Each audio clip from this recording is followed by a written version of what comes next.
friends, today we will be going over our Chapter 8 PBT. This is going to be about an art class. Make sure you listen very carefully to the directions read aloud to you. Make sure you think about what your best possible answer is. I also want you guys to really be sure that you double check all of your answers before you turn this in. Make sure that you have done your personal best. In art class, some children are using ribbons. Number 1. Cindy is measuring some pieces of ribbon for a banner. The list shows the lengths of the pieces. Use the data in the list to complete the line plot. So you have your different lengths of ribbons. You have one that is 6 inches, 4 inches, 2 that are 5 inches, 3 inches, another 5 inches, 6 inches, 4 inches. Number 2. There are 2 pieces left to measure. Measure the ribbons and record the lengths in the list on the line plot. So you are going to measure these 2 pieces. Then you are going to record their length right here. So whatever the length of this one, you're going to write it on the line up there. Whatever is the length of this one, you're going to write it on the bottom line. And then add that data to your line plot here. So make sure that you have done all of those things, that you've measured, you've added those measurements right here, and you've added that data to your line plot. Number 3, what tool did you select to measure the ribbon? So did you use your measuring tape, an inch ruler, or a yardstick to measure those ribbons right here?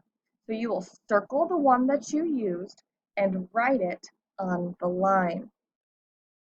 Explain why you selected that tool. So looking at the tool you selected, why was that tool your very best choice? Write one short sentence about why you chose the tool that you chose. On the next side, it says, some of the children are using beads and yarn. Each bead is 1 inch long. Chuck makes a bead bracelet. He uses the yarn below. About how long is Chuck's piece of yarn? So looking at this bead that they give you that we know is 1 inch, how many beads do you think would fit on the line? Put your estimate right here of how many inches you think this yarn is. Thinking about this answer you put down here, remember this problem was about Chuck. So this problem is also going to include Chuck's information. Maria's piece of yarn is 9 inches longer than Chuck's yarn. So whatever you put here, Maria's piece is 9 inches longer. Write and solve a number sentence to find the length of Maria's yarn. Use a blank for the missing number. So again, you're using Chuck's yarn and thinking about how long that is and what you put down here. And to find Maria's piece of yarn, you need to know what 9 more is because hers is 9 inches longer than Chuck's.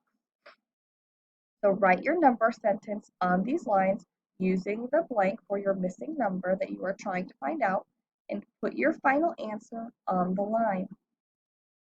Number 6, use an inch ruler. Measure the length to the nearest inch. How long is the yarn? So use your ruler and write your answer on the line. Tyrone has a piece of yarn that is 3 feet long. He measures it again to find the number of inches. Will the number of feet or the number of inches be greater? Explain your answer. So they're asking you how many inches are in 3 feet. I know that 1 foot equals 12 inches. So how many inches do I think will be in 3 feet? Will my number of inches be greater or will the number of feet be greater? You will write that answer on the line. When you are done, make sure you look over every answer you put down. Make sure that it is correct and that you have done your very best work. Be sure your name is at the top and turn it in.